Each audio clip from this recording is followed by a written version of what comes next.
الله ورسوله فقد فاز فوزا عظيما. قال الله سبحانه وتعالى: إنهم فتية آمنوا بربهم فزدناهم هدى وربطنا على قلوبهم إذ قاموا فقالوا ربنا رب السماوات والأرض لن ندعو من دونه إلها. وقال سبحانه وتعالى: إن الله لا يغير ما بقوم حتى يغيروا ما بأنفسهم. وقال الإمام مالك رحمه الله: لن يصلح آخر هذه الأمة إلا ما أصلح أولها. تمام تعریف، ہر قسم کی بڑائی اور کبریائی اس ایک اللہ وحدہ لا شریک، خالق مالک رازق کے لیے ہے، جو ہم سب کا اکیلا خالق، اکیلا مالک، اکیلا رازق، اکیلا الہ ہے، معبود حقیقی ہے.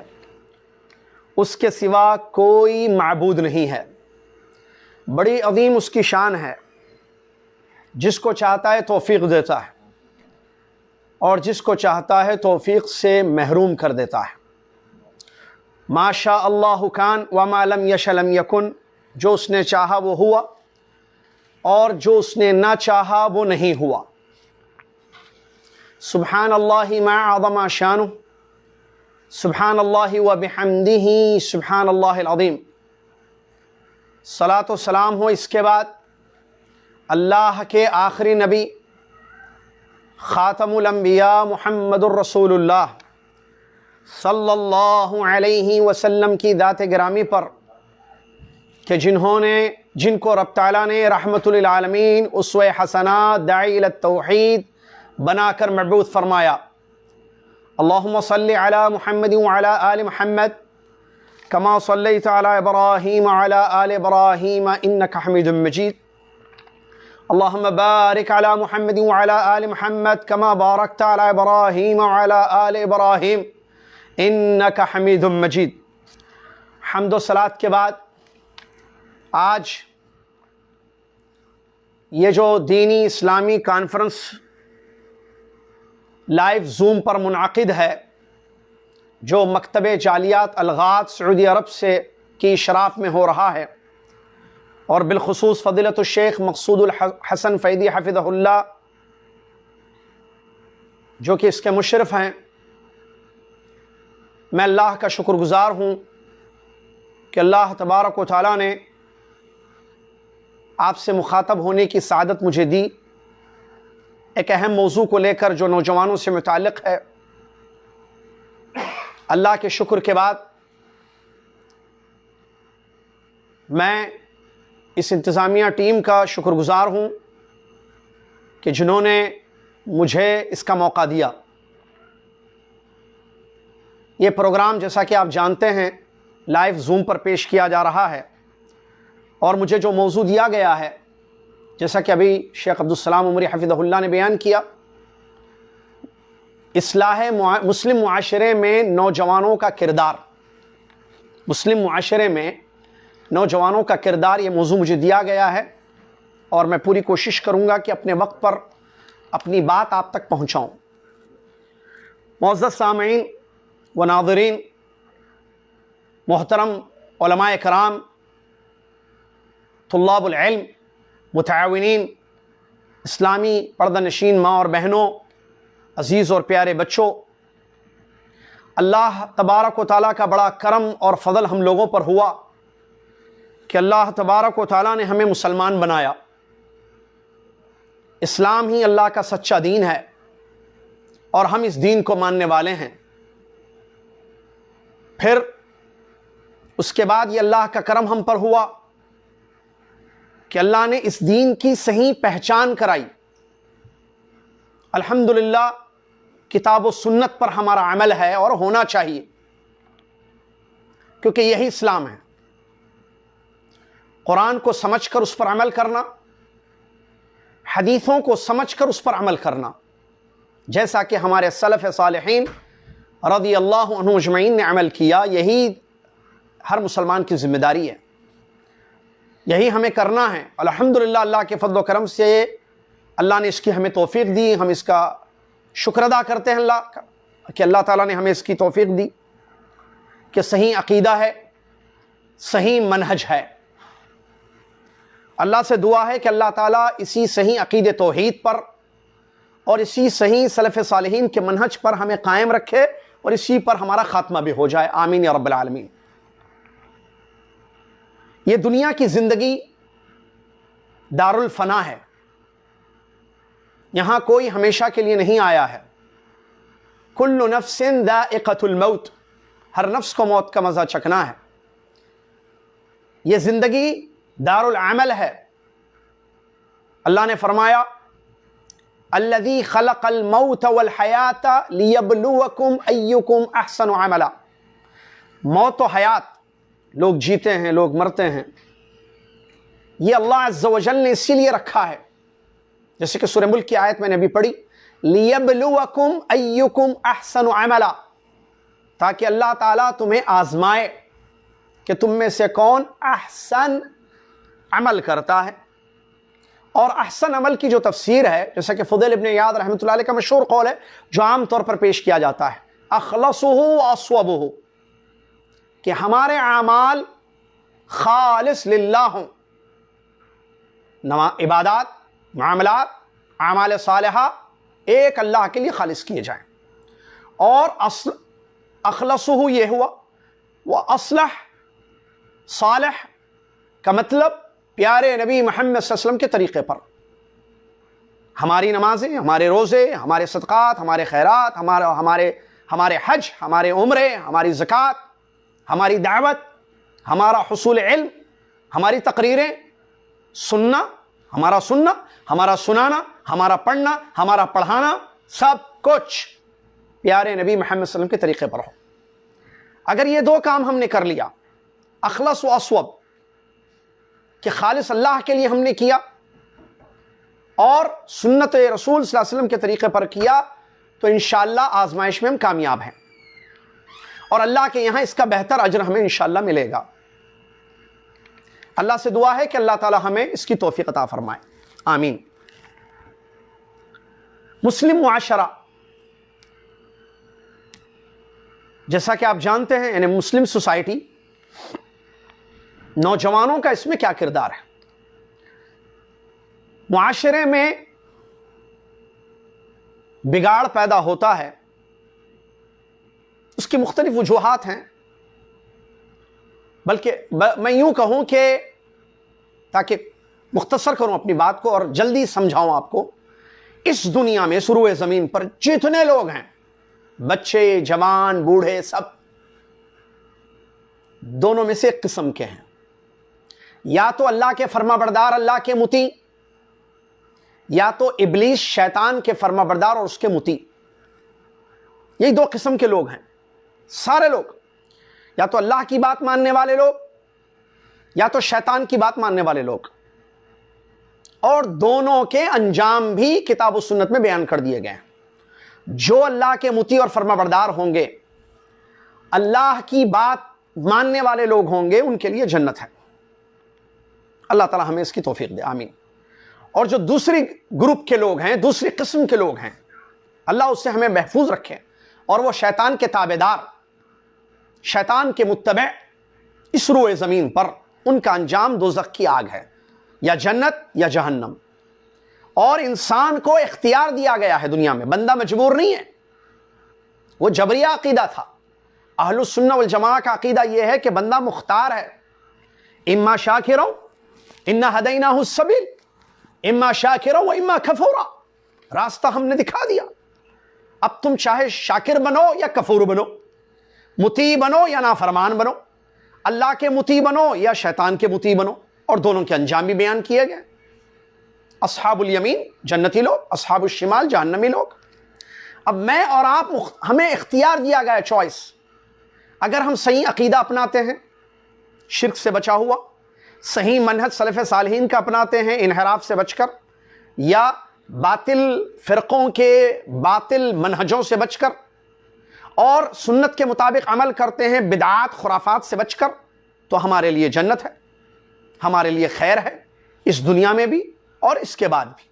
لیکن اگر ہم نے دوسرا راستہ اختیار کیا تو اسی صورت میں سوائے ویل اور بربادی کے، ہلاکت کے، کوئی چیز ہمارے سامنے آنے والی نہیں ہے۔ لہٰذا ہم اختیار کریں کہ ہمیں کیا کرنا ہے۔ نوجوان، جوانی زندگی کا ایک اہم ترین حصہ ہوتا ہے، سب کو معلوم ہے۔ نوجوان جتنا کام کر سکتے ہیں وہ بوڑھے بچے نہیں کر سکتے۔ بچے تو بچے ہیں، کم سن، شعور کی کمی، عقل کی پختگی نہیں ہوتی ہے، اور مختلف قسم کی کمزوریاں جو بچپن میں انسان کو ہوتی ہیں وہ ہوتی ہیں۔ بڑھاپے کی کمزوریاں الگ ہے، اور یہ اللہ کا نظام ہے، سسٹم ہے۔ لیکن جہاں تک جوانی کا تعلق ہے تو جوانی بڑی اہم ترین عمر کا حصہ ہے، اور اسی لیے آپ دیکھیے اللہ کے نبی صلی اللہ علیہ وسلم کی وہ حدیث جس میں آپ نے فرمایا کہ قیامت کے دن ہر آدمی سے کوئی بھی آدمی قیامت کے دن اس تک قدم نہیں اٹھائے گا اپنا جب تک کہ اس سے سوال نہ کیا جائے۔ اس میں عمر بھی ہے، اس میں جوانی بھی ہے، خاص طور سے کیونکہ جوانی بڑا اہم حصہ ہوتا ہے زندگی کا، جس میں یا تو انسان سدھرتا ہے نوجوان، یا تو نوجوان بگڑتا ہے، یا سدھرے گا یا بگڑے گا، اور دونوں کے اسباب ہیں، عوامل ہیں، نتائج ہیں اس کے۔ سدھرے گا تو اس کے لیے خیر ہے، بگڑے گا تو اس کے لیے شر ہے۔ مسلم معاشرے میں نوجوانوں کا کردار اگر میں 2 لفظ میں بیان کروں، وضاحت انشاءاللہ پورے محاضرے میں ہوگی، کہ نوجوانوں سے 2 چیزیں مطلوب ہیں بس۔ محترم نوجوانوں، چاہے لڑکے ہوں یا لڑکیاں ہوں، صالح بنے، مصلح بنے، بس صالح بنے، مصلح بنے تو آپ کامیاب ہیں۔ آپ نے اپنا رول ادا کر دیا، اور یہ دونوں چیزیں کتاب و سنت کی روشنی میں ہوں گی۔ صالح یعنی اچھے بننا، کہ نوجوان اچھا ہو، مصلح بنے، اصلاح کرے، دوسروں کو اچھا بنائے، یہ نہیں کہ خود اچھا ہو گیا، نہ، بلکہ دوسروں کو بھی اچھا بنائے۔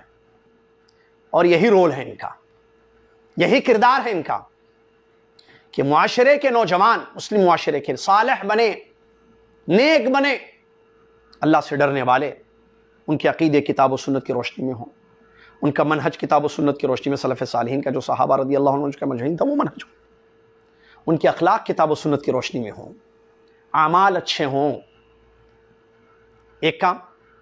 دوسرا، مصلح بنے، داعی بنے، علماء کی صحبت میں رہ کر، جو آگے میں بیان کروں گا انشاءاللہ، وہ اصلاح کا کام کریں، اور یہ دونوں چیزیں کتاب و سنت کی روشنی میں ہوں گی۔ کیوں؟ اس لیے کہ جو عمل صالح ہے جو قرآن کی آیتوں میں بیان کیا گیا، اس کی تفسیر اگر آپ اٹھا کر پڑھیں تو عمل صالح اسی عمل کو کہا گیا جو خالص اللہ کے لیے ہو اور پیارے نبی صلی اللہ علیہ وسلم کی سنت کے مطابق ہو۔ تو اگر نوجوان صالح بننا چاہے، جو کہ بننا ہے، اس کو اچھا بننا ہے، تو وہ کتاب و سنت پر عمل کرے، نیک بن جائے، اسی میں اس کے لیے خیر ہے۔ دنیا میں بھی اگر وہ نیک بنے گا، اچھا ہوگا، تو اللہ عز و جل اس کی دنیا سنوار دے گا۔ وَمَن يَتَّقِ اللَّهَ يَجْعَلْ لَهُ مَخْرَجًا وَيَرْزُقْهُ مِنْ حَيْثُ لَا يَحْتَسِبُ، جو اللہ سے ڈرے گا، نیک بننا، صالح، متقی ہوتا ہے، ڈرتا ہے اللہ سے۔ نوجوان اللہ سے ڈرے گا، اللہ تعالیٰ اس کی ہر مشکل کو آسان کر دے گا۔ دنیا میں جتنے پرابلمز ہیں، فائنینشیل ایشوز یا شادی کے مسئلے ہیں، گھریلو مسئلے ہیں، اس کی زندگی میں جتنے مسائل ہیں نوجوان کی، ویسے سب کے لیے ہے، چونکہ موضوع نوجوان ہے اس لیے میں خاص طور سے ان کا نام لے رہا ہوں۔ وَمَن يَتَّقِ اللَّهَ، جو ڈرے گا، جوان یا بوڑھا یا بچہ، مرد عورت، کوئی بھی، عالم یا عامی، وَمَن يَتَّقِ اللَّهَ، یہ شرط ہمیں پوری کرنی ہے۔ يَجْعَلْ لَهُ مَخْرَجًا، اللہ کا وعدہ ہے، اللہ مخرج من کل ضیق، ہر تنگی سے راستہ نکالے گا اللہ، ایگزٹ، اس کی تمام مشکلیں، تمام مصیبتیں، تمام پریشانیاں اللہ عز و جل دور کر دے گا۔ کب؟ جب شرط پوری کرے گا، اور وہ ہے تقوی، اللہ کا ڈر۔ صالح بنے، ظاہری نہیں باطنی، جو کہ تقوی ہے، ظاہر بھی اچھا ہو باطن بھی اچھا ہو۔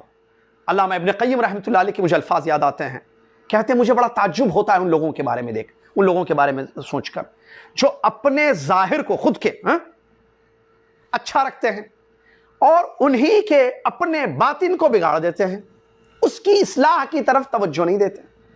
اور یہ نوجوانوں میں بہت ہے، آپ دیکھیے گڈ لک، نوجوانوں میں اچھا لگوں، میرے بال اچھے ہوں، میرا چہرہ اچھا ہو، میرے کپڑے اچھے ہوں، میری گھڑی اچھی ہو، میرا فون اچھا ہو، میری گاڑی اچھی ہو، میں اچھا بولوں، اچھا پڑھوں، اچھا لکھوں، اچھا چلوں، اچھا بات کروں، اچھی بات کروں۔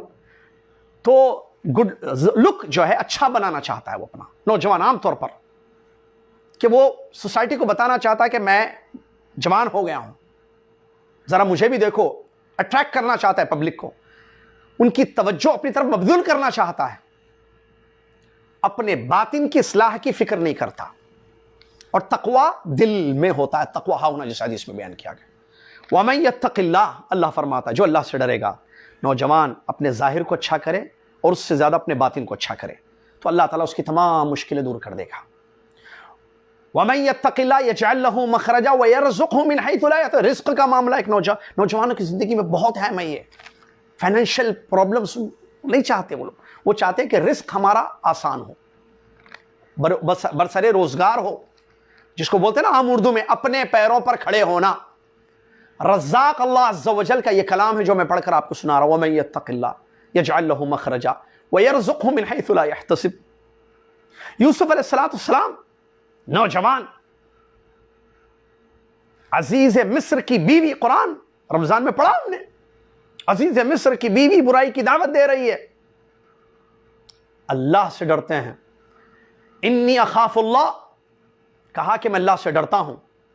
یہ اللہ کا ڈر جب آتا ہے نوجوان میں تو دیکھیے کیسے حالات بدلتے ہیں، آزمائش میں کیسے کامیابی ہوتی ہے۔ یوسف علیہ السلام جب اللہ سے ڈرے، اللہ نے کتنا اونچا مقام ان کو عطا کیا، کتنی اونچی چیز ان کو اللہ تعالیٰ نے عطا کی، کتنا اونچا مرتبہ ان کو اللہ تعالیٰ نے عطا کیا۔ اس میں کوئی شک واقعات بھرے پڑے ہیں قرآن میں، حدیثوں میں، صحابہ کی زندگیوں میں۔ تو کہنے کا مقصد نوجوانوں سے دو چیزیں مطلوب ہیں، خود اچھے بنیں، اللہ سے ڈریں، ظاہر باطن کو اچھا کریں، نیک بنیں، پابند بنیں کتاب و سنت کے، اور دوسری چیز مصلح بنیں، اصلاح کرنے والے بنیں۔ اور اصلاح کا کیا طریقہ کار ہے؟ کیونکہ اصلاح ضروری ہے، بگاڑ ہو رہا ہے، ہو چکا ہے، بگاڑ آ چکا ہے، جیسے کہیں آپ مختلف چیزوں میں، ٹھیک ہے، معاشرے میں بگاڑ ہے، سوسائٹی میں۔ اب اس بگاڑ کو دور کرنا اصلاح ہے۔ اگر ہمارا نوجوان خود صالح نہ ہو، وہ مصلح کیسے بن سکا؟ نہیں ہو سکتا اصلاح۔ خود اپنے آپ کو ٹھیک کرے، پھر وہ دوسروں کو ٹھیک کر سکتا ہے۔ خود پابند ہو، دوسروں کو پابند بنائے، خود نماز پڑھے، لوگوں کو نماز کی دعوت دے، خود توحید پر رہے، لوگوں کو توحید کی دعوت دے، خود صحیح منہج پر رہے، لوگوں کو صحیح منہج کی دعوت دے، خود کا عمل سنت کے مطابق ہو تو دوسروں کو بھی سنت کی طرف دعوت دے سکتا ہے۔ تو یہ چیز مطلوب ہے۔ میں نے جو آیت پڑھی سورہ کہف کی، اللہ تبارک و تعالیٰ نے اس آیت کریمہ میں انہی چند نوجوانوں کی مثال دی جن کے بارے میں اللہ تعالیٰ نے فرمایا انہم فتیہ، ذرا غور کیجئے آیت پر، انہم فتیۃ آمنوا بربہم فزدناہم ہدا وربطنا علی قلوبہم اذ قاموا فقالوا ربنا رب السماوات والارض لن ندعو من دونه الہا لقد قلنا اذا شططا۔ غور کیجئے اس آیت کریمہ پر، صالح تھے، مصلح بھی بنے، ایمان والے نوجوان، انہم فتنہ، یہ چند نوجوان تھے۔ اصحاب غار کا جو واقعہ ہے اس میں، یہ غار کے چند نوجوان تھے، یہ سورہ کہف میں جو اللہ نے بیان کیا، آمنوا بربہم، یہ اپنے رب پر ایمان لائے، فزدناہم ہدا، تو ہم نے ان کی ہدایت میں اضافہ کیا، وربطنا علی قلوبہم، ان کے دلوں کو باندھ دیا ہم نے، کب؟ اذ قاموا، صالح بنے، آمنوا بربہم، ایمان، صالح، عمل صالح، سب سے اچھا عمل صالح۔ پھر کیا ہوا؟ اب مصلح بنتے ہیں، اپنی قوم کو شرک سے ڈراتے ہیں، توحید کی دعوت دیتے ہیں، اور کہتے ہیں اذ قاموا، جب کھڑے ہوئے، فقالوا ربنا رب السماوات والارض، اپنے ایمان، اپنی عقیدے کا اظہار کرتے ہیں، کہتے ہیں ربنا رب السماوات والارض، ہمارا رب آسمان و زمین کا رب ہے، ہمارا رب وہ ہے جو آسمان و زمین کا رب ہے، لن ندعو من دونہ الہا، ہم اس کے سوا کسی کو نہیں پکاریں گے، ہم پکاریں گے، ہم دعائیں کریں گے صرف اللہ سے، کیونکہ وہی ہمارا رب ہے۔ آمنو قالو، آیت پوری غور کیجئے، پہلے صالح تھے، بنے، اصلاح اپنی کی، ذات کی، پھر اپنی قوم کی اصلاح کی فکر میں آگے بڑھ گئے، تو اللہ نے ان کی تعریف کی قرآن میں، سورہ کہف کی آیتوں میں، اور یہ آیتیں قیامت تک پڑھی جائیں گی۔ تو معزز سامعین، یہ ہمیں ضرورت ہے نوجوانوں کی۔ اور دوسری آیت میں نے جو پڑھی، اللہ تبارک و تعالیٰ فرماتا ہے ان اللہ لا یغیر ما بقوم حتی یغیروا ما بانفسہم، اللہ تعالیٰ کسی قوم کی حالت اس وقت تک نہیں بدلتا جب تک وہ قوم اپنی حالت نہ بدلے۔ بدلنا، چینجز ضروری ہے۔ حالات کیا ہیں اس وقت مسلم معاشرے کے دنیا میں؟ ہم کو معلوم ہے اس وقت مسلم معاشرہ جس روح پر ہے، جس روش پر ہے، یا جس راستے پر ہے، وہ سب کو معلوم ہے، عقائد کا بگاڑ ہے۔ اگر ہم شارٹ کریں، مختصر کریں، تو 3 قسم کا بگاڑ ہمیں معاشرے میں نظر آتا ہے۔ نمبر 1 عقائد کا بگاڑ، عقیدوں کا بگاڑ۔ نمبر 2 منہج کا بگاڑ۔ نمبر 3 اخلاقی بگاڑ اور گراوٹ۔ یہ 3 بنیادی بگاڑ معاشرے میں مسلمانوں کے، ہم مسلم معاشرے کی بات کریں، موضوع ہمارا ہے، ورنہ تمام معاشروں میں ہے یہ چیز، غیر مسلم معاشرے میں بھی یہ چیز ہے۔ عقیدوں کا بگاڑ ہے، وہاں بھی منہج کا بگاڑ ہے، وہاں بھی اخلاقی بگاڑ۔ ٹھیک ہے، اخلاقی بگاڑ میں کسی قسم کی فرق، اصل بات تو ہم مسلم معاشرے سے کر رہے ہیں۔ تو یہ 3 قسم کا بگاڑ پایا گیا ہے، موجود، سب کو معلوم ہے، کوئی اس کا انکار نہیں کرتا ہے۔ کیا شرک نہیں ہے معاشرے میں؟ کیا اللہ کی صحیح پہچان ہے؟ اللہ کو قرآن و حدیث کی روشنی میں پہچانا گیا ہے؟ میں اگر چھوٹی سی بات کروں عقیدے کے بگاڑ کی، کتنے مسلمان ہیں جو کہتے ہیں اللہ ہر جگہ موجود ہے؟ نہیں کہتے؟ پوچھ کے دیکھیے، پڑھے لکھے لوگ، سو کالڈ ایجوکیٹڈ جن کو کہتے ہیں، کہاں ہے اللہ؟ اللہ ہر جگہ ہے۔ کیا یہ عقیدے کا بگاڑ نہیں ہے کہ اللہ کو ہر جگہ سمجھتے ہیں؟ صفت العلو ان کو نہیں معلوم، اللہ عز و جل جس پر ایمان، جس کے لیے سجدے ہوتے ہیں، وہ کہاں ہے نہیں معلوم۔ کیا یہ عقیدے کا بگاڑ نہیں ہے؟ اور پھر اللہ کا جو حق ہے عبادت، کہ ایک اللہ سے دعائیں، ایک اللہ کو پکارنا، وہی اسی سے مشکلیں دور کروانا، اسی سے روزیاں طلب کرنا، اس کو چھوڑ کر غیر اللہ کے دروں پر کیا نہیں جاتے ہیں؟ بے شمار اس کی مثالیں ہیں، آپ اچھی طریقے سے جانتے ہیں کہ ہمارے معاشرے میں یہ بگاڑ ہے عقیدے کا۔ اس کے علاوہ بھی اسماء و صفات میں تعویل وغیرہ، اگر اس باب میں آپ جائیں، جنرلی طور پر یہ بتانا ہے مختصر کہ عقیدے کا بگاڑ پایا گیا۔ نمبر 2 منہج کا بگاڑ ہے، انحراف ہے، خوارج کا منہج ہے، تکفیری منہج ہے۔ بھائی آپ دیکھیے نوجوانوں کو، نوجوان جو جذباتی ہیں، اسلام پر عمل کرتا ہے، نماز پڑھتا ہے، روزہ رکھتا ہے، ظاہر اچھا ہے، دل میں بھی جذبہ ہے، ڈرتا بھی اللہ سے، ٹھیک ہے، لیکن آپ دیکھیے اس کا منہج تکفیری منہج۔ کتنے نوجوان ہیں جو کہتے ہیں فلاں کافر، فلاں کے پیچھے فلاں کی نماز نہیں ہوتی، مثال دے رہا ہوں سمجھنے کے لیے، فلاں منافق ہے، حکم لگاتے ہیں، حکم نفاق کا حکم، کفر کا حکم، شرک کا حکم، فلاں پکا مشرک، فلاں پکا کافر ہے، فلاں پکا منافق ہے۔ کیا یہ نہیں ہے ہمارے معاشرے میں؟ نوجوانوں میں نہیں ہے یہ چیز؟ اس کو کہتے ہیں منہج کا بگاڑ۔ یہ تکفیری منہج آ گیا، اور اس کے علاوہ بھی بہت سارے باطل مناہج ہیں، انکار حدیث وغیرہ وغیرہ، بہت سارے۔ تیسری چیز کو آپ دیکھیے، اخلاقی بگاڑ نوجوانوں میں کیا نہیں ہے؟ نوجوانوں میں اخلاقی بگاڑ پایا گیا۔ اگر اخلاق کو آپ دیکھیں، ماں باپ کے ساتھ نوجوانوں کے اخلاق کیسے ہیں؟ والدین کے حقوق کتاب و سنت میں بیان ہے۔ ہمارا نوجوان جو نماز پڑھتا ہے، روزہ رکھتا ہے، اللہ سے ڈرتا ہے، بولتا میں اللہ سے بہت ڈرتا ہوں، مسجد جاتا ہے، نماز پڑھتا ہے، ٹھیک ہے، روزہ رکھتا ہے، والدین کے ساتھ اس کا تعلق کیسے ہے؟ اخلاق دیکھیے، والدین کے ساتھ بات کرتا ہے تو والدین کے ساتھ کیسی بات کرتا ہے؟ اگر وہ شادی شدہ ہے تو اپنی بیوی کے ساتھ اس کا رویہ دیکھیے، آپ اس کے اخلاق دیکھیے، علماء کے بارے میں اس کے اخلاق دیکھیے، رشتہ داروں کے معاملے میں اس کے اخلاق دیکھیے، زبان اس کی دیکھیے، گالی، چغل خوری، غیبت، نعوذ باللہ من ذالک، علماء کو بھی نہیں بخشا۔ غیبت یہ اخلاقی بگاڑ ہے، حسد، کینہ، اکل حرام وغیرہ بہت ساری چیزیں ہیں، اور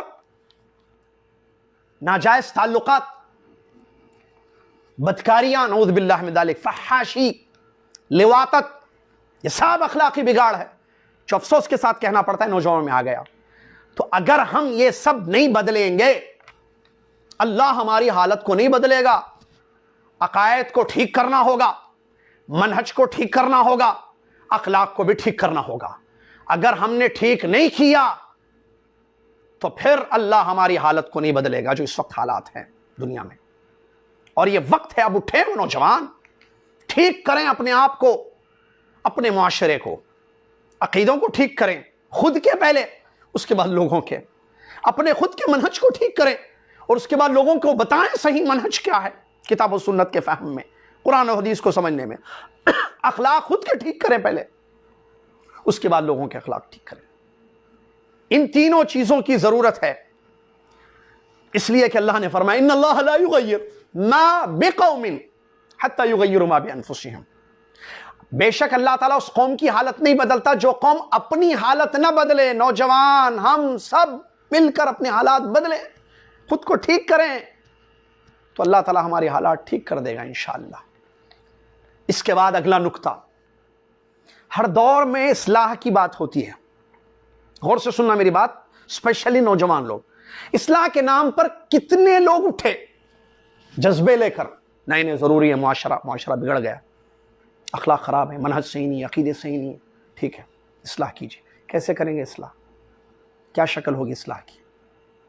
امام مالک رحمۃ اللہ علیہ کا قول میں نے پیش کیا، اور سلف میں یہ قول مشہور ہے، مختلف الفاظ ہیں اس کے، میں ایک جو میں نے نوٹ کیا ہے وہ آپ کو میں نے پڑھ کر سنایا ہے۔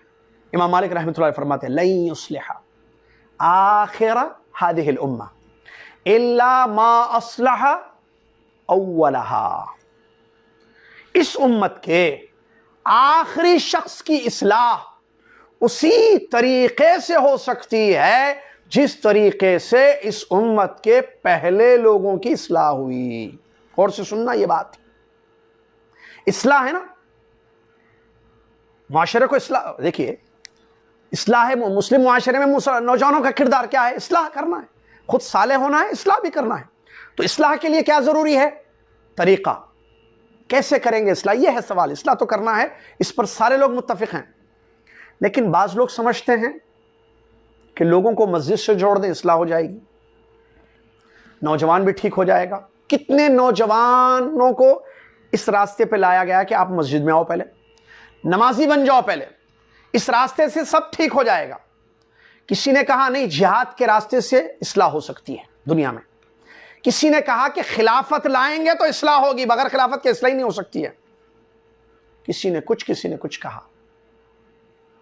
اصلاح کے نام پر بہت باتیں ہوئیں، بہت بیٹھے لوگ، بہت لکھے۔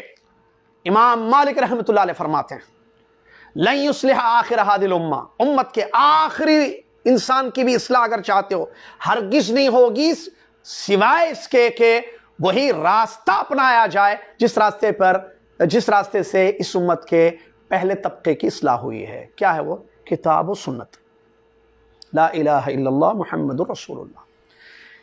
پیارے نبی محمد صلی اللہ علیہ وسلم مصلح داعی ہیں، ہمارے نبی محمد صلی اللہ علیہ وسلم ہمارے لیے سب سے بڑے آئیڈیل ہیں۔ لقد کان لکم فی رسول اللہ صلی اللہ علیہ وسلم، آپ قوم میں آئے رحمت اللہ عالمین بن کر، خاتم الانبیاء بن کر، پیارے نبی صلی اللہ علیہ وسلم کی بہت بڑی ذمہ داری تھی۔ فَإِن لَمْ تَفْعَلْ فَمَا بَلَّغْتَ رِسَالَتَهُ بَلِّغْ مَا أُنزِلَ إِلَيْكَ۔ تو نبی علیہ السلام نے اپنی قوم کی اصلاح کی، اور اس میں کوئی شک نہیں ہے، ہم سب مانتے ہیں، ہمارا ایمان ہے اس پر۔ اس قوم میں بگاڑ تھا معاشرے میں، اس بگاڑ کو ختم کیا اللہ کی توفیق سے، اللہ کی مدد کے بعد۔ پیارے نبی صلی اللہ علیہ وسلم کس راستے سے؟ یہ دو چیزیں، کتاب و سنت، وحی کی اتباع۔ اس کے بعد دیکھیے پیارے نبی محمد صلی اللہ علیہ وسلم نے اپنی قوم کو ٹھیک کر دیا، اور اصلاح کی، اس کی مثالیں دیکھیے آپ. اس قوم کی حالت پیارے نبی صلی اللہ علیہ وسلم کی اصلاح سے قبل، نبی صلی اللہ علیہ وسلم کی اصلاح کے بعد دیکھیے.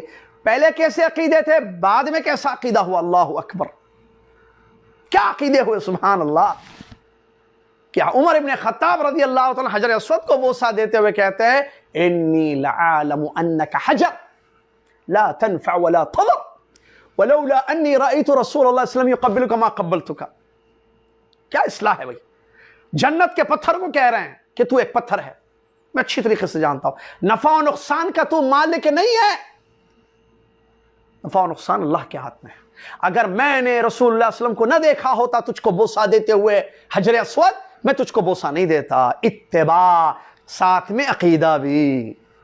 کیا تربیت ہوئی دیکھیے، کیا اصلاح کی ہمارے نبی صلی اللہ علیہ وسلم کہ حجر اسود میں بھی نفع نہیں ڈھونڈے. آج پتہ نہیں درختوں میں، پتھروں میں، کہاں کہاں کے لوگ نفع ڈھونڈنے کی نفع تلاش کرتے ہیں.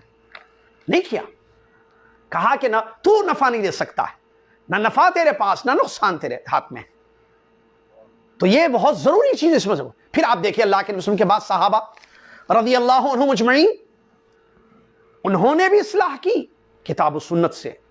تابعین رحمہم اللہ، تبع تابعین رحمہم اللہ، اور اس کے بعد محدثین، علماء، فقہاء، اور اس کے بعد آج تک اصلاح کس طریقے پر ہو رہی؟ کتاب و سنت، قرآن و حدیث. اگر قرآن و حدیث کی روشنی میں اصلاح ہوگی، جو نبی صلی اللہ علیہ وسلم کا طریقہ کار ہے جس سے نبی علیہ السلام نے اپنی قوم کی اصلاح کی، تو یقیناً کامیاب ہوگے. اور ہمارا نوجوان اگر چاہتا ہے کہ وہ اپنی قوم کی اصلاح کرے تو ایسی صورت میں یہی طریقہ کار ہوگا جو سلف صالحین سے، ہمارے نبی صلی اللہ علیہ وسلم کے طریقے سے ثابت ہے. کتاب و سنت، بس یہ دو چیزیں بنیاد بنائے، اللہ سے جوڑے، اللہ کا حق بتائے، اللہ کی عبادت، اللہ کی عظمت، اللہ کا ڈر دل میں، اللہ کا ادب، اللہ کو راضی کرنا آئے یہ نوجوانوں میں. اسماء و صفات پر ایمان کا اثر ہو. اللہ سمیع ہے، مجھے سن رہا ہے میں جو بول رہا ہوں، میں جو کر رہا ہوں. اللہ بصیر، مجھے دیکھ رہا ہے. وہ عرش پر مستوی میرا رب مجھے دیکھ رہا ہے، مجھے سن رہا ہے. العلیم، وہ مجھے جانتا ہے.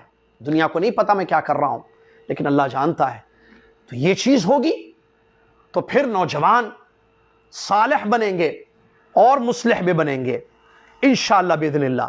لیکن اگر ہم نے نبی صلی اللہ علیہ وسلم اور صحابہ کے اس طریقے کو چھوڑ دیا، جو کتاب و سنت، جو لا الہ الا اللہ محمد رسول اللہ، جو شہادتین ہیں، اس کے تابع ہیں باقی تمام چیزیں، توحید اور سنت، اتباع، اخلاص اور اتباع. اللہ کا حق اللہ کو دینا، غیر کو نہیں دینا، اور نبی صلی اللہ علیہ وسلم کا حق نبی صلی اللہ علیہ وسلم کو دینا، غیر کو نہیں دینا. ایک طرف اخلاص ہے، ایک طرف اتباع ہے. لا الہ الا اللہ کا حق یہ ہے کہ آپ اللہ کی عبادت میں زندگی گزاریے، رمضان ہو، غیر رمضان ہو، اللہ کے اسماء و صفات پر اس ایمان آپ کا صحیح ہو، اللہ کی ربوبیت، اللہ کی الوہیت اور اس کے تقاضوں پر عمل کرے آپ ایمان کے. اور محمد رسول اللہ کا جو تقاضا ہے، طاعتہ فیما امر، تصدیق فیما اخبر، واجتناب ما نہی عنہ وزجر، واللہ یعبد اللہ الا بما شرع. بس یہی چیز ہے کہ نبی صلی اللہ علیہ وسلم جو حکم دیں اس پر عمل کیا جائے، جس سے منع کیا اس سے رک جائے. اور نبی صلی اللہ علیہ وسلم نے جو خبریں دی ہیں، ٹھیک ہے، ان خبروں پر تصدیق ہو، چاہے وہ دجال کا آنا ہو یا فتنوں کے رونما ہو، قیامت کے دن کی یا قیامت سے پہلے کی جو ہے خبریں ہیں، قیامت کے احوال جو آپ نے ذکر کی حدیثوں میں، کوئی بھی تصدیق. اور اللہ کی عبادت پیارے نبی صلی اللہ علیہ وسلم کے طریقے پر ہوگی، اپنی نفسانی خواہشات سے نہیں ہوگی یا کسی اور کے طریقے پر یا راستے پر چلتے ہوئے نہیں ہوگی. یہی دو چیزیں، یہ عاملان اساسیان علماء نے کہا، مہمان، یہ دو بنیادی چیزیں ہیں جس سے قوموں کی یا معاشرے کی اصلاح ہو سکتی ہے. باقی تمام چیزیں اس کے تابع ہیں. لہٰذا اس چیز کو ذہن میں رکھے نوجوان. اور اس کے بعد اگر ہم بگاڑ کے اسباب کو دیکھیں، بلکہ اس سے پہلے ایک جملہ میں نے نوٹ کیا تھا، منحرف الیوم مجرم الغد. آج کا بگڑا ہوا کل کا مجرم ہوگا. نوجوان اگر اپنی اصلاح نہ کرے، اپنے بگاڑ کو، اپنی خرابی کو دور نہ کرے، تو کل وہ معاشرے کا بڑا خطرناک مجرم ہوگا، دنیا کا بہت بڑا مجرم ثابت ہو سکتا ہے۔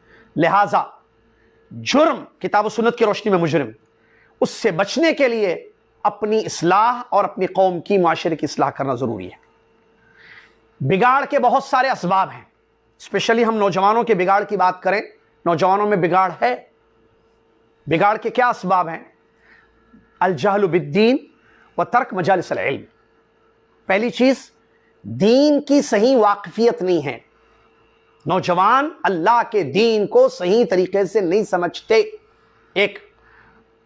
نمبر دو، جو دین سمجھنے والے اہل علم ہیں، جن کے پاس تفقہ ہے، اللہ کی کتاب کو اللہ کی مراد پر سمجھتے ہیں، اللہ کے کلام کو اللہ کی مراد پر سمجھتے ہیں، محمد صلی اللہ علیہ وسلم کی حدیثوں کو محمد صلی اللہ علیہ وسلم کی مراد پر سمجھتے ہیں، ان سے دوری، سیلف سٹڈیز، مجالس چھوڑنا علماء کے۔ پہلی چیز، دین کی صحیح واقفیت نہیں ہے۔ دوسری چیز، علماء کی مجلسوں سے دوری، علماء سے دوری ہے۔ تیسری چیز، غلط ان کی تربیت کی گئی ہے، نوجوانوں کی صحیح تربیت نہیں ہو رہی ہے، یہ بگاڑ کا سبب ہے۔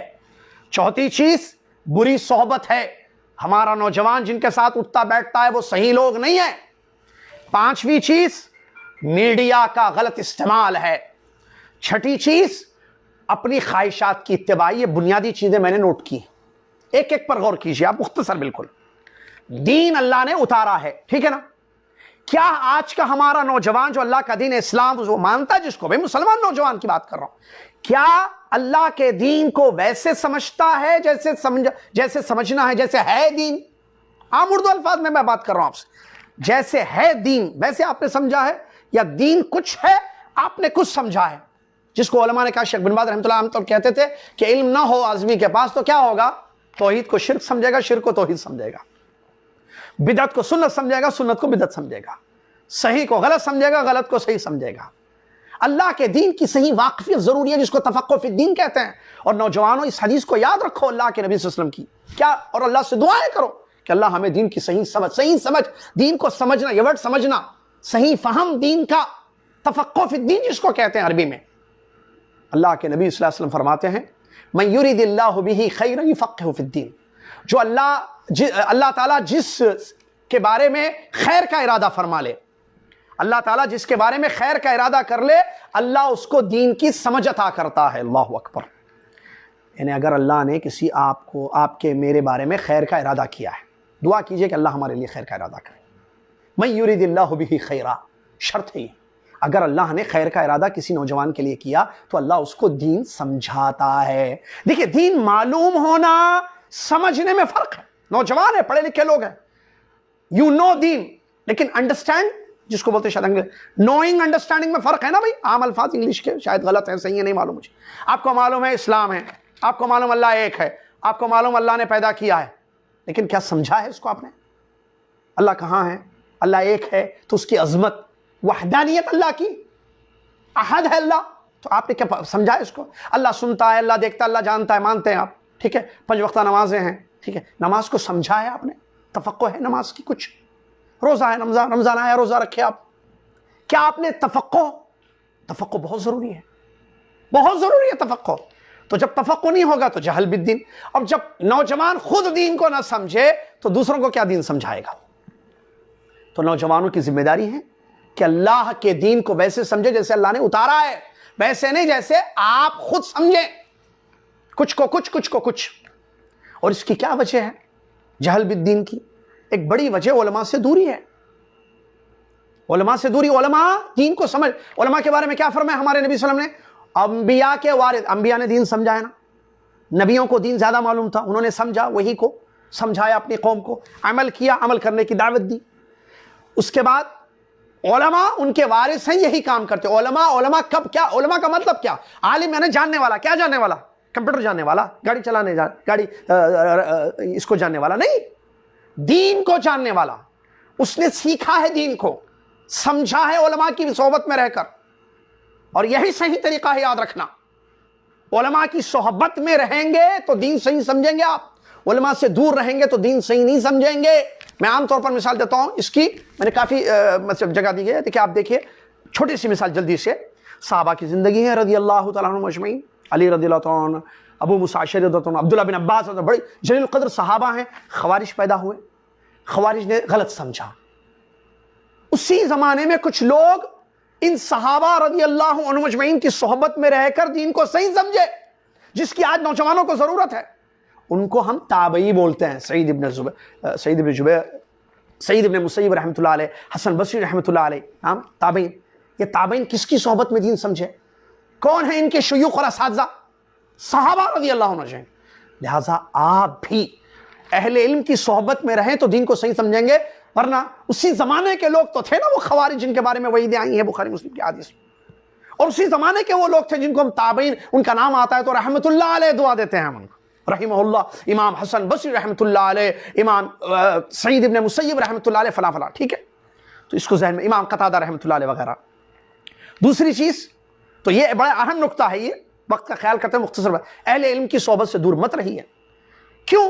کیونکہ وہ صحیح دین کو سمجھیں گے. اللہ کے رسول کی ایک حدیث ہے، قیامت سے پہلے اللہ تعالیٰ علم کو اٹھا دے گا، اور علم کو اللہ سینوں سے نہیں مٹا دے گا، بلکہ علماء کو موت دے کر اللہ تعالیٰ علم کو دنیا سے ہٹا دے گا. جب علم ہٹ جائے گا، علماء ختم ہو جائیں گے، علماء کی موت سے جاہل رہیں گے. فضلوا واضلوا، دو بگاڑ، خود بھٹکنا، دوسروں کو بھٹکانا.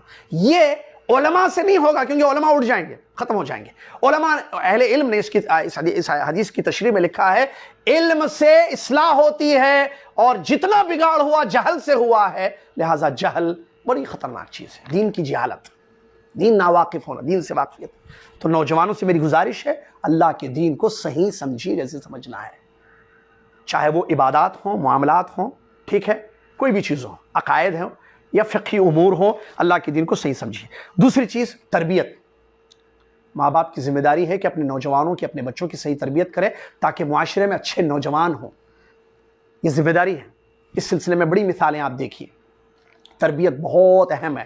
بس ایک حدیث بتا کر آگے بڑھتا ہوں میں. اللہ کے نبی صلی اللہ علیہ وسلم نے بیان فرمایا، بچہ جو ہے فطرت اسلام پر پیدا ہوتا ہے. مشہور حدیث ہے، ما من مولد الا یولد علی الفطرہ فابواه یہودانی او ینصرانی او یمجسانی. حدیث میں دو بڑی اہم چیزیں بیان کی گئی جو تربیت کام کرتی ہے. بچے اچھے پیدا ہوتے ہیں، ٹھیک ہے. ماں باپ یہودی ہوں تو بچوں کو یہودی بنا دیتے ہیں، ماں باپ مجوسی تو بچے مجوسی، ماں باپ نصرانی کرسچن تو بچے کرسچن. اس کا مطلب اچھے تھے، ان کو بگاڑا گیا. کیا وجہ رہی بگاڑنے کی؟ سوء التربیہ، غلط تربیت. جس کے سامنے جھکنا تھا اس کے سامنے، یعنی اللہ کے سامنے نہیں جھکایا گیا، غیر اللہ کے سامنے جھکایا گیا، تو نوجوان غیر اللہ کے سامنے جھکنے لگا، دوسروں کو بھی بلا کر جھکانے لگا. آؤ یہی جھکو، یہی صحیح طریقہ ہے. ہوا نا؟ تو تربیت بڑی اہم چیز ہے. لہٰذا ذمہ داری ہے، ذمہ داروں کا کام ہے، یہ بڑوں کا کام ہے. والدین کا اسپیشلی خاص طور سے بڑا اہم رول ہے کہ اپنے بچوں کو صالح بنائیں، متقی بنائیں، پرہیزگار بنائیں، علماء کی صحبت میں رکھیں، اللہ کی محبت ان کے دل میں ڈالیں، اللہ کی عظمت، اللہ کا ادب، لا الہ الا اللہ محمد رسول اللہ کا صحیح معنی مفہوم اور اسلام کے ارکان، ایمان کے ارکان ان کو بتائیں، سمجھائیں. احسان صرف حدیث جبریل مکمل، اگر حدیث جبریل جس میں اسلام کے ارکان، ایمان کے ارکان، احسان اور قیامت کی شان، اس ایک حدیث کو علماء سے سمجھائیں اچھے طریقے سے تاکہ بچے اچھے نوجوان ہوں. تو تربیت بڑا اہم رول کرتی ہے. اس کے بعد جو میں نے بتایا بری صحبت. نوجوان، میری ادباً گزارش ہے آپ سے، آپ اگر صالح بننا چاہتے ہیں، مصلح بننا چاہتے ہیں، دوستی کا خیال رکھیے. آپ کس کے ساتھ کس کے دوست ہیں؟ اس سلسلے میں بڑی روایتیں ہیں، سب کو معلوم ہے اللہ کے نبی صلی اللہ علیہ وسلم کی وہ مشہور حدیث کہ المرء علی دین خلیلہ، انسان اپنے دوست کے دین پر ہوتا ہے. تو وہ دیکھے کہ کس سے وہ دوستی کر رہا ہے. ہمارا نوجوان، واللہ کہتا ہوں میں، کیا بتا لوں مثالیں آپ کو، مسلمان نوجوان ہے، دعوت کا جذبہ ہے، میں مثال دے رہا ہوں تھوڑا، غلط صحبت میں چلا گیا، تقدیر پر شک پیدا ہو گیا. صرف تقدیر پر نہیں، 2-3 دن پہلے کی بات کر رہا ہوں میں آپ کو. ایک نوجوان صرف تقدیر پر نہیں، اللہ کے بارے میں شک ہو گیا، پریشان ہے. کیوں؟ صحبت کا اثر ہو گیا. علماء کہتے ہیں بھائی جاؤ علماء کی صحبت میں رہو، اچھی صحبت رہو، درسوں میں جاؤ. نہیں گئے، بری صحبت ہو گئی، اس کا اثر پڑا. نبی صلی اللہ علیہ وسلم نے حدیث میں المرء علی دین خلیلہ. اب وہ نعوذ باللہ اللہ کے بارے میں انکار اس کے ذہن میں آ گیا ہے کہ اللہ ہے کیا، اللہ زبردستی یہ کرتا وہ کرتا. اس قسم کے جو ہے غلط عقیدے، کفریہ نعوذ باللہ عقیدے اس کے ذہن میں گھوم رہا ہے. اللہ اس کی حفاظت فرمائے، ہر نوجوان کی حفاظت فرمائے. لہٰذا آپ دیکھیں کہ آپ کے دوست کون ہیں. آپ یہ گارنٹی مت دیجئے کہ نہیں میں ٹھیک کروں گا اس کو. آپ پہلے خود ٹھیک ہوں. آپ اچھی صحبت اختیار کریں. جو صحیح عقیدے کے لوگ ہیں، صحیح منہج کے لوگ ہیں اور عمل کرنے والے، اللہ سے ڈرنے والے ہیں، ان کو دوست بنائیے، کیونکہ دوستی کا بہت اثر پڑتا ہے۔ اسی طریقے سے میڈیا ہے، اس پر تو کیا بولنا، اللہ اکبر، اعلام، میڈیا، سوشل میڈیا، آج کا ہمارا نوجوان میڈیا سے لگا ہوا ہے، جڑا ہوا ہے، ایسے جڑا، اچھا خاصا تھا اور اتنا بگڑ گیا کہ اب اللہ کی پناہ، اللہ کی پناہ، اللہ کی پناہ۔ کیوں؟ میڈیا سے اٹیچمنٹ۔ میڈیا ایک چیز ہے، ٹھیک ہے، اس کا ایک یوز ہے، یوزرز ڈیفرنٹ ہوتے ہیں۔ قرآن، حدیث، ہمارے پاس قرآن ہے، قرآن پڑھیے، ترجمہ دیکھیے، تفسیر دیکھیے، حدیثیں پڑھیے، اللہ کا حق ادا کیجیے، بات پیارے مسلم کے طریقے پہ زندگی گزاریے۔ میڈیا سے ایسے جڑ گیا کہ دین بھی وہیں سے لے رہا ہے، اور میڈیا کس کے ہاتھ میں معلوم ہے؟ واللہ العظیم کیسے کیسے خطرناک قسم کے عقیدے میڈیا کی وجہ سے برباد ہوئے ہیں نوجوانوں کے، کیسے عقیدوں میں انحراف آ گیا ہے، نعوذ باللہ من ذالک۔ بلکہ تینوں انحراف میڈیا نے کیا ہے، عقیدے کا انحراف، منہج کا انحراف اور اخلاقی بگاڑ، میڈیا کا اثر ہے۔ کیوں؟ جو آتا ہے لے لیتا ہے۔ اب دیکھیے واٹس ایپ پہ کوئی چیز آ گئی، صبح اٹھ کر قرآن نہیں پڑھتا نوجوان ہمارا، فجر کے وقت قرآن پڑھ بھائی، قرآن پڑھو، اللہ سے فجر کی نماز پڑھو، وقت پر اٹھو، قرآن پڑھو، اللہ کا ذکر کرو، صبح کی دعائیں پڑھو۔ لیکن یہ نہیں، یہ میڈیا سے جڑا ہوا ہے، صبح اٹھ کر پہلے میڈیا میں کیا ہے وہ دیکھتا ہے، اور یہ ایک اس گیند کی طرح، اس بال کی جیسے ہو گیا ہے جس کو دشمن جہاں چاہے کھیل رہا ہے، کبھی اوپر اچھالتا ہے تو کبھی دائیں، کبھی پیچھے، کبھی بائیں۔ کیوں؟ دیکھیے آپ کے پاس کوئی چیز ہونی چاہیے ڈیفنس کرنے کے لیے، آپ کے پاس علم، ایمان، تقوی ہو تو آپ غلط کو غلط سمجھ سکتے ہیں۔ علم کی کمی، دین کی واقفیت صحیح نہیں، تربیت صحیح نہیں، صحبت صحیح نہیں، علماء سے دوری، اب اوپر سے میڈیا، وہ تو اپنا کام کرے گا پھر۔ اسی لیے کتنے نوجوان آج سوشل میڈیا کی وجہ سے بگڑ رہے ہیں، ان کے عقیدوں میں بگاڑ، ان کے منہج میں، ان کے اخلاق میں بگاڑ ہو چکا ہے، نعوذ باللہ من ذالک۔ ان کے دلوں سے اللہ کا ڈر ختم ہو چکا ہے، اس میڈیا کا یہ دین ہے، نعوذ باللہ من ذالک۔ لہٰذا یہ ایک فتنہ ہے، اس سے بچنا بہت ضروری ہے، اور اس سے بچنے کے لیے بہت ساری چیزوں کی ضرورت ہے، اس میں سے اہم چیز اللہ کا ڈر ہے۔ اسی طریقے سے اتباع الہوا ہے جو بڑی اہم چیز ہے، اور وہ ہے نفسانی خواہشات۔ ہم کتاب و سنت کے تابع ہوں، اللہ نے ہمیں اس بات کا حکم دیا، اتبعوا ما انزل الیکم من ربکم، تمہارے رب کی جانب سے جو چیز اتاری گئی ہے تم اس کو فالو کرو، اس کی اتباع کرو، خواہشات کے غلام نہ بنے، عبد الدینار، عبد الدرہم وغیرہ نہ بنے، یا نفسانی خواہشات کے غلام نہ بنے، جیسا کہ اللہ نے فرمایا افرأیت من اتخذ الہہ ہوا، کیا آپ کو پتا ہے ان لوگوں کے بارے میں جنہوں نے اپنی خواہشوں کو معبود بنا لیا ہے، نعوذ باللہ، جو خواہش کہتی ہے وہ کر گزرتا ہے۔ نہیں، اپنی خواہشات پر کنٹرول کرو میرے نوجوان بھائیوں، نوجوان بہنوں، اپنی خواہشات پر کنٹرول کرو، اور اللہ تبارک و تعالیٰ کے اس فرمان کو یاد رکھنا جس میں ہے وَأَمَّا مَن نَهَى النَّفْسَ عَنِ الْهَوَىٰ فَإِنَّ الْجَنَّةَ هِيَ الْمَأْوَىٰ، جس نے اپنی نفس کو خواہشات سے روک لیا، اس میں کوئی شک نہیں ہے کہ جنت ہی اس کا ٹھکانہ ہوگا۔ لہٰذا اس طرف خاص توجہ دینا ہے۔ اور اسی طریقے سے ایک اور اہم چیز ہے جو نوجوانوں کو مجھے بتانی ہے، وہ یہ ہے کہ تثبت فی الاخبار۔